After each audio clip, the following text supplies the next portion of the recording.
Selamat pagi, teman Tuhan yang terkasih dalam Tuhan. Pagi hari ini kita mau memulai ibadah kebaktian. Sebelumnya saya ajak semua boleh bersatu dalam doa. Tuhan Yesus, terima kasih Bapa buat berkat-Mu, karya Tuhan yang sungguh luar biasa. Kau sudah abadikan dalam Kau matrekan dalam setiap kehidupan kami Tuhan, sehingga kami boleh beroleh hati yang bijaksana, boleh bersuka cita pagi hari ini Tuhan. Kami siap untuk memuji nama Tuhan, sebab Engkau Tuhan yang dahsyat, Engkau Tuhan yang maha luar biasa dalam kehidupan kami. Sebab kami percaya dengan Tuhan, kami boleh melawan segala perkara dengan luar biasa. Terima kasih Bapak, Kau berkati setiap kami, Kau berkati setiap kami di rumah, dimanapun kami boleh beribadah dan berkumpul pagi hari ini. Terima kasih Tuhan, kami siap memuji nama-Mu di dalam nama Tuhan Yesus Kristus. Haleluya, amin. Haleluya, denganmu Tuhan.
Tuhan bagi kami berjanji bahwa setiap kami boleh mengiring Engkau Tuhan dari hari ini besok sampai selama-lamanya.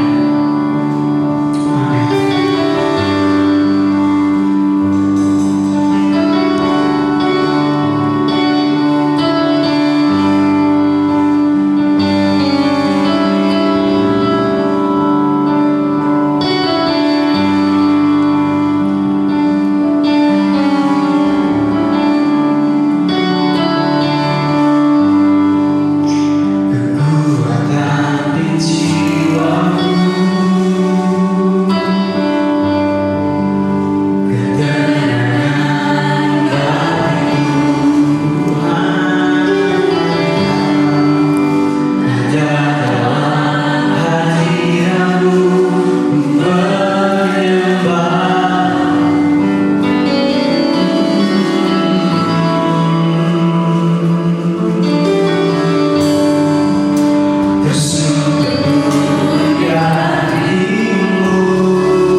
daripada karya yang sudah Tuhan buat dalam setiap kehidupan kami Tuhan. Bapa, sebentar kami mau mendengar sebagian dari firman-Mu Tuhan. Siapkan telinga, siapkan pikiran kami Tuhan, siapkan hati kami Tuhan. Tuhan tabur, Tuhan tabur Tuhan, Tuhan tabur, supaya setiap benih firman Tuhan boleh bertumbuh Tuhan, bertumbuh secara dahsyat Tuhan, bertumbuh, bertambah semakin indah Tuhan, indah di hadapan Tuhan, seperti bejana Tuhan yang Tuhan boleh bentuk, Tuhan boleh jadikan kami sesuai dengan apa yang Tuhan mau dan Tuhan kehendaki dalam kehidupan kami. Tuhan, kami minta ampun Tuhan, kami minta ampun Tuhan, seringkali kami meninggalkan Tuhan, seringkali kami lupa, seringkali kami tidak menghiraukan Engkau Tuhan dalam kehidupan kami. Saat pagi hari ini Tuhan, sebelum kami mendengar firman Tuhan, layakkan setiap kami Tuhan, setiap hati kami Tuhan, layakkan kami Tuhan, supaya firman itu boleh jatuh, tidak sia-sia Tuhan. Biarkan firman itu tumbuh, tidak sia-sia Tuhan. Terima kasih Roh Kudus. Kami percaya oleh tuntunan Roh-Mu yang kudus boleh menyiapkan setiap hati kami untuk menerima benih firman-Mu. Terima kasih Roh Kudus, kami siap menerima firman Tuhan. Hanya di dalam nama Tuhan Yesus Kristus kami menerima firman-Mu. Haleluya. Amin. Puji Tuhan, Shalom. Sebelum bersama-sama kita merenungkan kebenaran firman Tuhan, mari kita akan terlebih dahulu berdoa. Bapa yang bersemayam dalam kerajaan sorga Tuhan yang kami kenal dan kami sembah di dalam Yesus Kristus Juru Selamat kami. Kami bersyukur untuk kasih setiamu yang berlimpah-limpah atas hidup kami. Kami bersyukur untuk kesempatan saat ini di mana kami boleh tetap beribadah kepada Tuhan dan saatnya kembali kami akan mendengar sebagian dari firman Tuhan. Mari Bapa, urapi hamba-Mu, urapi setiap kami yang mendengar, dan biarlah melalui setiap firman yang akan kami dengar, kami diberkati oleh Tuhan. Terima kasih, kami percaya Tuhan mendengar doa kami, yang kami mohon dan peralaskan di dalam nama Yesus Kristus Tuhan dan Juru Selamat kami. Amin. Shalom. Saudara yang dikasihi Tuhan, saatnya kita akan bersama-sama merenungkan kebenaran firman Tuhan, dan firman Tuhan yang akan kita renungkan bersama pada kesempatan ini sesuai dengan situasi dan kondisi yang akan bersama-sama dilakukan oleh seluruh bangsa Indonesia, di mana kita akan memperingati kemerdekaan Republik Indonesia yang ke-75.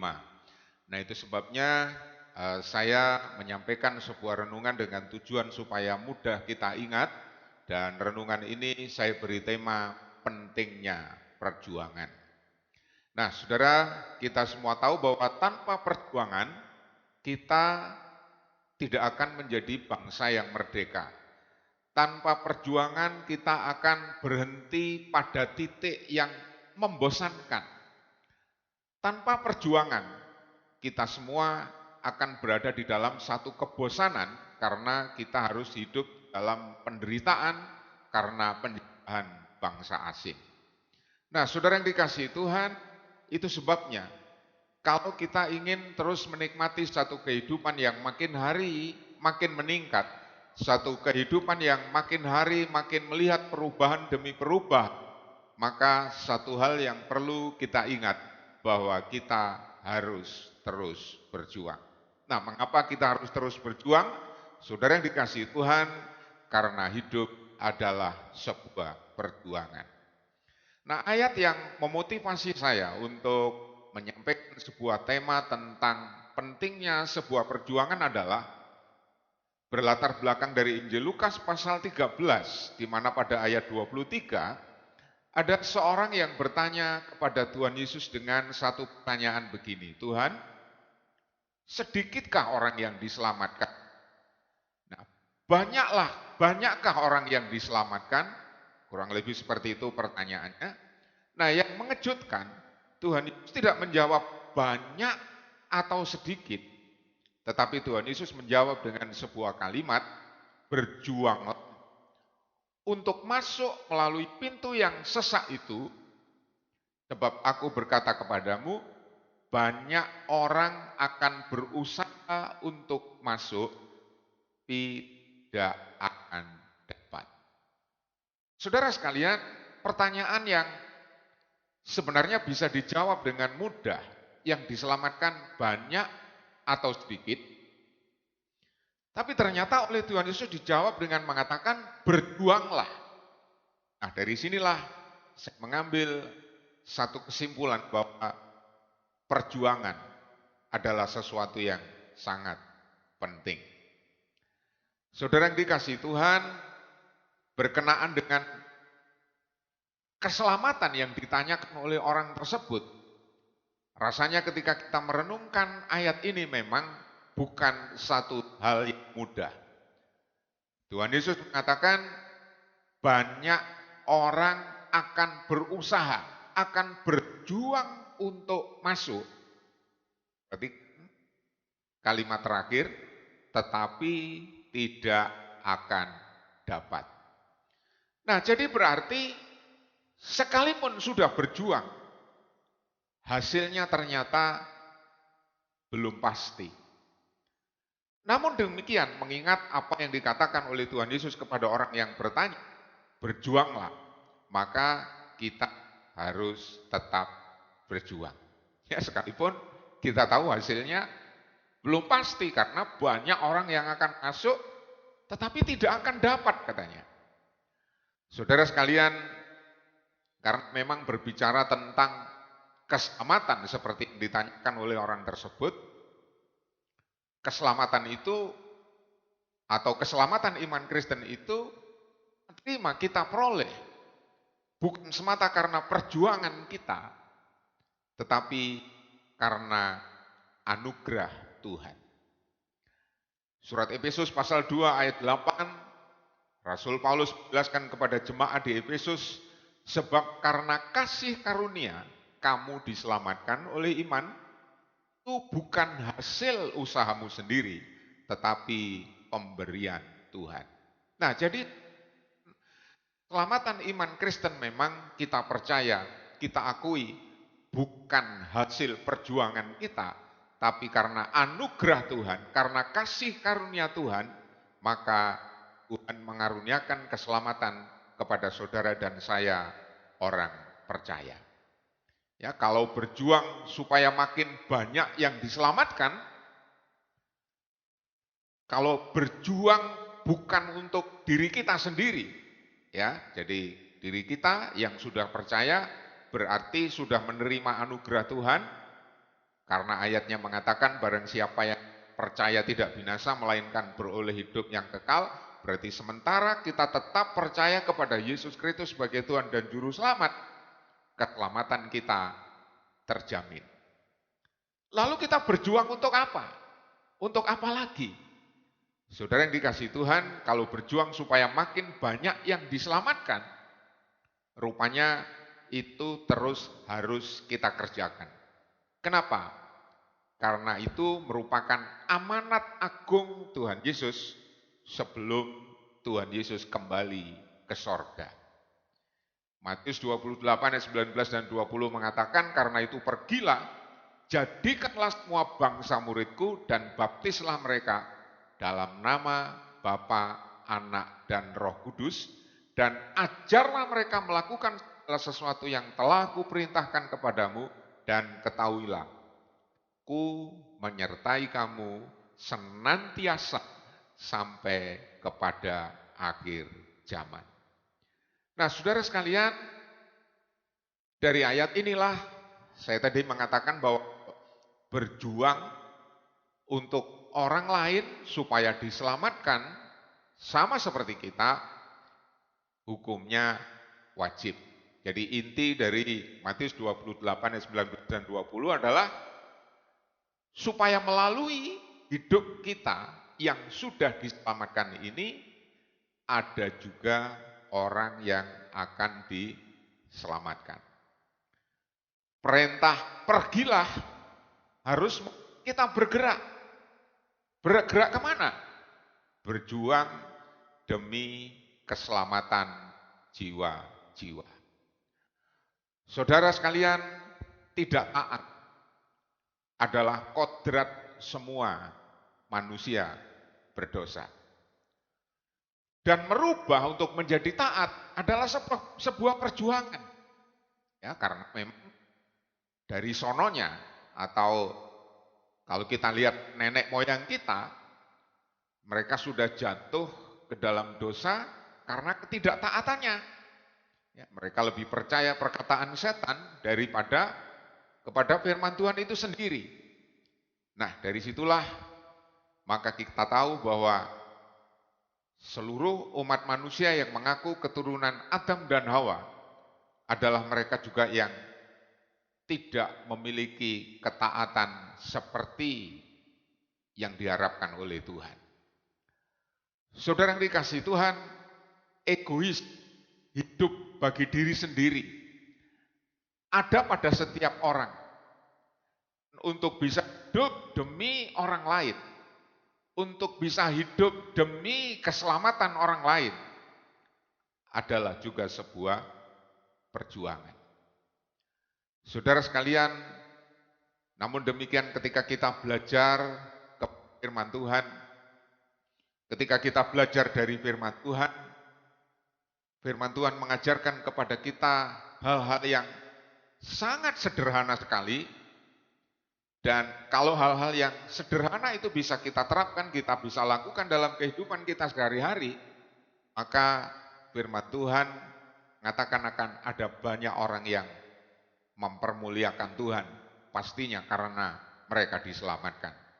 Injil Matius pasal 5 ayat 16 mengatakan, demikian hendaknya terangmu bercahaya di depan orang, mereka melihat perbuatanmu yang baik dan memuliakan Bapamu yang di sorga. Saudara yang dikasihi Tuhan, hidup dengan aku duniawi tidak perlu belajar, tapi menjadi terang, punya perbuatan baik dalam pergaulan di dunia ini adalah sebuah perjuangan. Injil Matius tadi mengatakan ketika mereka, orang-orang yang tidak percaya itu, melihat perbuatan kita yang baik, dan pedoman baik kita adalah hidup berdasar pada firman Tuhan. Ketika hidup kita berdasar pada firman Tuhan, maka perbuatan kita pasti baik, karena Tuhan Yesus tidak pernah mengajarkan kepada kita untuk melakukan yang bertentangan dengan hal-hal yang bertentangan dengan moral manusia secara umum. Jadi saudara yang dikasihi Tuhan, hidup dengan perbuatan yang baik dalam pergaulan di dunia ini adalah sebuah perjuangan. Jadi terang adalah hidup selaras dengan firman Tuhan. Dan ini tidak mudah. Tetapi kalau kita bisa melakukan, saya sebut ini juga sebuah perjuangan. Dalam Injil Matius pasal 5 ayat 13, lebih jauh Tuhan Yesus mengatakan, kamu adalah garam dunia. Nah, garam itu menjadi tawar, dengan apakah diasinkan? Tidak ada lagi gunanya selain dibuang dan diinjak orang.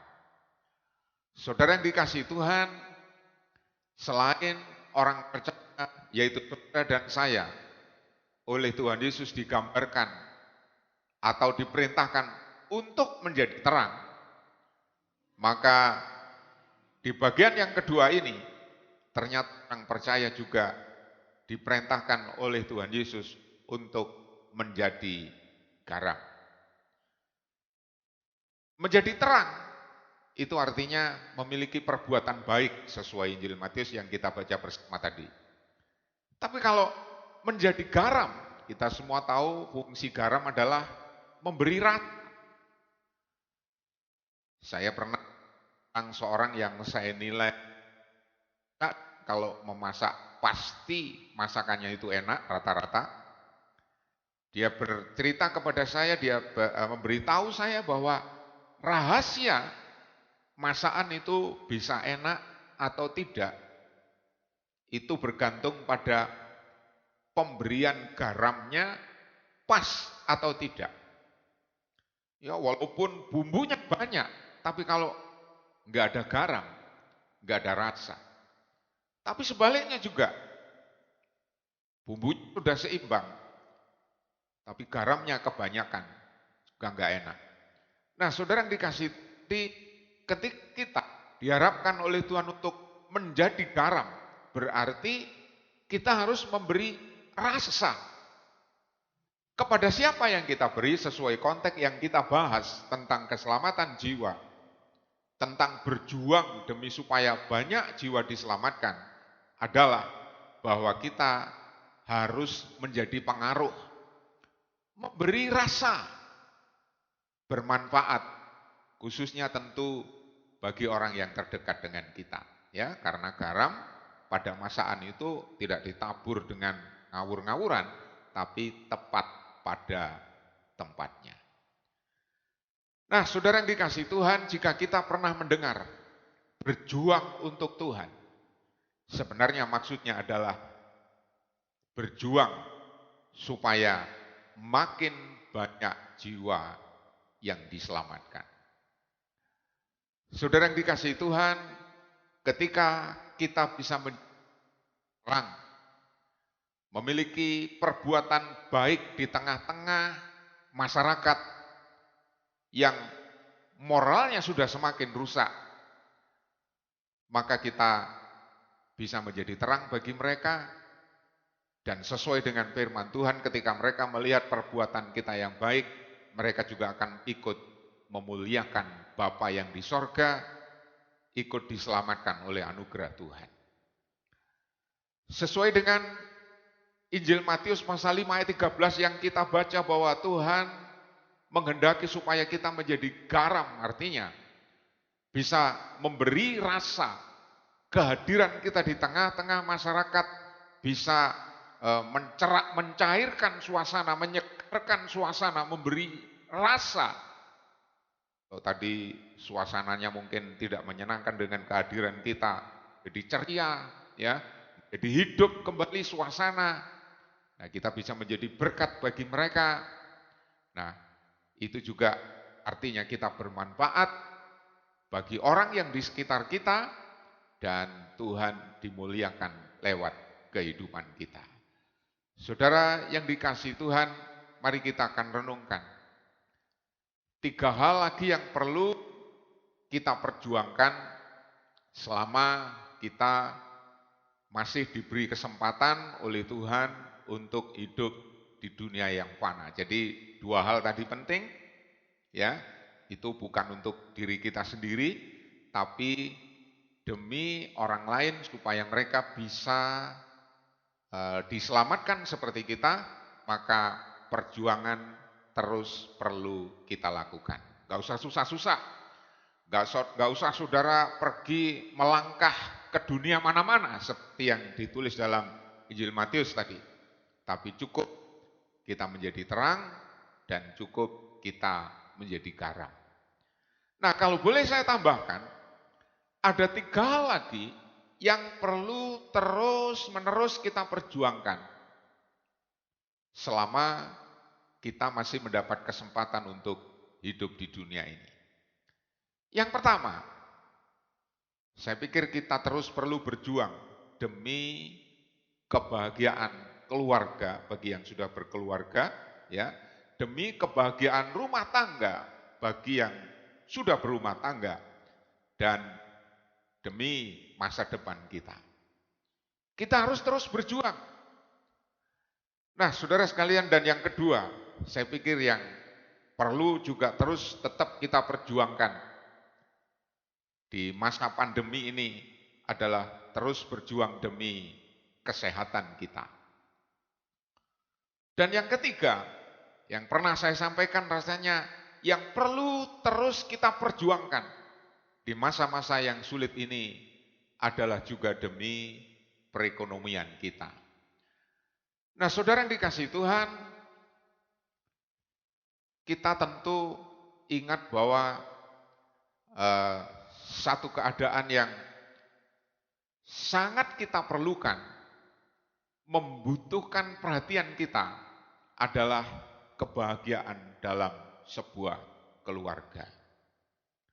Dan bagaimana caranya supaya keluarga tetap damai, keluarga tetap sejahtera, keluarga tetap rasanya itu kita merasakannya seperti menjadi sorga di tengah-tengah kita atau menjadi sorga dalam kehidupan kita sehari-hari sekalipun kita masih ada di dunia. Bapak-Ibu saudara, kita harus terus berjuang untuk memperolehnya. Ya memang ketika seorang menikah, ketika seseorang masuk dalam hari pernikahan, semua ucapan hampir sama-sama rata. Selamat menempuh hidup baru, selamat berbahagia, dan seterusnya. Tapi kita semua tahu fakta yang kita hadapi bahwa bahagia dalam sebuah keluarga itu bukan sesuatu yang seperti turun dari langit dengan begitu mudah kita dapatkan, melainkan membutuhkan sebuah perjuangan juga. Ya jadi kalau seorang suami tidak berusaha membahagiakan istri, baliknya seorang istri tidak berpikir tentang kebahagiaan suami, maka kebahagiaan itu tidak akan terwujud. Ya dalam kitab Amsal ada ayat yang saya ingat dan tidak saya cantumkan di sini. Ya, ada yang mengatakan lebih baik tinggal di soto rumah daripada diam serumah dengan seorang perempuan yang suka bertengkar. Jadi pertengkaran dalam sebuah keluarga itu membuat rumah tangga itu menjadi tidak ada damai, membuat rumah tangga atau keluarga itu tidak ada kebahagiaan. Dan ada satu rahasia untuk supaya keluarga itu tetap dalam keadaan damai, maka masing-masing yang ada dalam keluarga atau rumah tangga itu, entah itu suami, istri, anak dengan orang tua, harus memiliki sifat suka mengampuni. Saudaraku, semua manusia punya sifat pendendam. Semua manusia berdosa sifatnya ingin membalas sesuatu yang buruk yang dilakukan oleh orang lain. Tetapi kalau kita menjadi orang yang suka mengampuni, saya ingin katakan itu juga adalah sebuah perjuangan. Jadi kalau Anda ingin mewujudkan satu rumah tangga yang damai, yang tentram, yang bahagia, renungkan hal ini. Kita harus menjadi orang yang gampang memberi maaf, khususnya dalam lingkup keluarga kita, sehingga dalam rumah tangga, di lingkup keluarga kita tetap ada damai, dan ketika ada damai, pasti rumah tangga atau keluarga itu akan bahagia. Nah, saudara yang dikasihi Tuhan, itu yang pertama yang terus perlu kita perjuangkan selama kita ada di dalam dunia ini. Ya, kita harus berjuang supaya ada jiwa yang diselamatkan dengan dua hal tadi, yaitu menjadi terang dan menjadi garam. Nah, satu lagi, ketika kita masih diberi kesempatan untuk hidup di dalam dunia, selain rumah tangga harus bahagia, maka kita harus sehat tentunya. Bapak-Ibu saudara, di masa pandemik ini, nasihat dari pemerintah dan banyak iklan, bahkan sponsor, bahkan nyanyian-nyanyian yang dikumandangkan yang intinya supaya kita di rumah saja. Nah, saya merenungkan, saudara yang dikasihi Tuhan, di rumah saja memang bagi yang biasa di rumah bukan masalah. Tapi bagi mereka yang tiap hari keluar dari rumah, artinya pekerjaannya di luar rumah, maka untuk tinggal di rumah saja adalah sebuah masalah. Saudara, tapi apa mau dikata? Jadi perjuangan untuk tetap sehat, terhindar dari virus corona ini sesuai nasihat pemerintah adalah di rumah saja. Dan ini tidak mudah. Saudara, tetapi sekali lagi, kalau kita mau melakukannya, itu bukan untuk kepentingan orang lain, tapi untuk kita sendiri. Oke, di bagian yang terakhir, saudara tentu kita diingatkan terus harus berjuang demi kesehatan kita. Demi perekonomian kita. Jadi selama Tuhan masih memberi kesempatan kepada kita untuk hidup di dunia yang fana ini, 3 hal yang terus-menerus perlu kita perjuangkan. 1, demi kebahagiaan keluarga. Ya, caranya setiap keluarga harus punya hati suka mengampuni karena manusia tidak bisa bebas dari melakukan kesalahan, entah itu disengaja atau tidak. Nah, bagaimana penyelesaiannya? Pengampunan. Yang kedua, demi kesehatan. Banyak artikel tentang kesehatan dan khususnya nasihat pemerintah ya harus kita terapkan bersama. Keluar rumah dengan memakai masker itu hukumnya wajib dan bahkan di beberapa tempat yang nggak pakai masker ya disuruh menghafalkan Pancasila, bahkan ada yang didenda. Oke, yang ketiga, yang terakhir, demi perekonomian. Seorang bernama Yakub di kitab Kejadian 31 ayat 40 mengatakan, aku dimakan panas hari waktu siang, kedinginan waktu malam, dan mataku jauh daripada tertidur. Wah saudara, kalau saya membaca ayat ini saya diingatkan bahwa ternyata seorang yang bernama Yakub berjuang keras juga demi perekonomiannya. Sekalipun dia sudah mendapat berkat dari ayahnya sebelum ayahnya dipanggil Tuhan. Jadi berkat yang harusnya untuk kakaknya yang bernama Esau telah berhasil ya direbut oleh Yakub, dan Yakub sudah ditumpangi tangan dan diucapkan berkat oleh ayahnya, dan Alkitab mengatakan dia benar-benar akan diberkati seperti yang diucapkan oleh ayahnya. Namun demikian, fakta dalam kehidupan Yakub masih perlu kerja keras. Perhatikan ayat ini. Aku dimakan panas waktu siang. Berarti waktu panas terik matahari dia bekerja. Dan kedinginan waktu malam. Nah, berarti waktu malam banyak orang mungkin terlelap tidur dengan selimut yang hangat. Dia masih tetap ada di areal pekerjaannya sebab dia menggembalakan kambing domba. Dan saudara, saya sebut ini adalah sebuah perjuangan. Dan akhirnya Yakub memang benar-benar menjadi seorang yang berhasil. Secara ekonomi dia diberkati Tuhan sehingga dia bersaksi, dengan tongkat aku berangkat, tetapi aku pulang dengan membawa 2 pasukan. Saudara sekalian, mari kalau Alkitab mengajarkan kepada kita untuk berjuang, maka kita pun harus terus semangat dan berjuang sampai kita berhasil dalam rencana dan cita-cita kita masing-masing. Tetapi juga jangan lupa tetap berjuang demi keselamatan jiwa sebagai tanda syukur kita kepada Tuhan, sebab Tuhan sudah menyelamatkan saudara dan saya. Amin. Kiranya Tuhan memberkati kita melalui renungan yang sudah kita dengar ini, dan mari kita akan berdoa bersama-sama. Bapa yang bersemayam dalam kerajaan sorga, Tuhan yang kami kenal dan kami sembah di dalam Yesus Kristus, Juru Selamat kami. Kami bersyukur untuk firman-Mu yang sudah kami terima pada kesempatan ini. Biarlah firman-Mu akan kembali memotivasi kami, mengingatkan kepada kami bahwa di tengah-tengah bangsa kami memperingati hari kemerdekaan yang ke-75 ini, kami terus diingatkan bahwa secara pribadi kami juga harus tetap berjuang.